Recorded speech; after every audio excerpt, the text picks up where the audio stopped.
Animate Preview provides a couple of ways for controlling density in your design. To do this, you need to go into the Customize GUI. So right-click on the preview and choose Customize.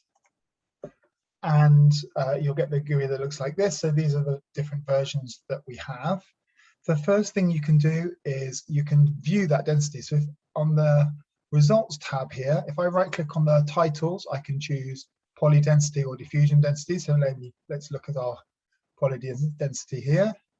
So you can see the poly density of the different versions of the design. In this case, 57.96. So maybe let's imagine that the rule here is 50%.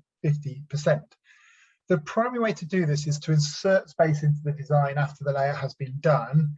And you can do that in a very easy way using the editor. So if I right click and choose edit, then I get the blueprint editor view here. And I can insert some extra space into the design. So maybe I want to put some extra space in above this instance. So if I say above, you can see that it's put some extra routing channel into that space. And similarly, I could put one above this one. Whoops, above. There we go. If I do that on a matched group, so here's the differential pair. If I do that on a matched group like that, we'll get a slightly different result. So I can right click and I do insert routing channel above, and you can see that it's actually inserted two lots of space here, so that the match is maintained. So the routing channel, if I add a routing channel in the match in this point, it's also got to add it in that point.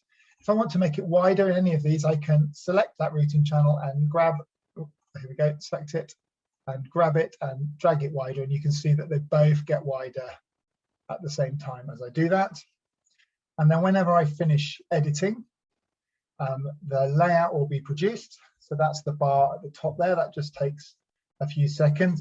It's creating the DRC correct layout for our design. So I've inserted a few extra little routing channels here. I could do more if I wanted to. Oh, actually, I'm not quite there yet. I'm 50.29. So let's insert one more above here, add routing channel above, and then we can see whether that updates to do it.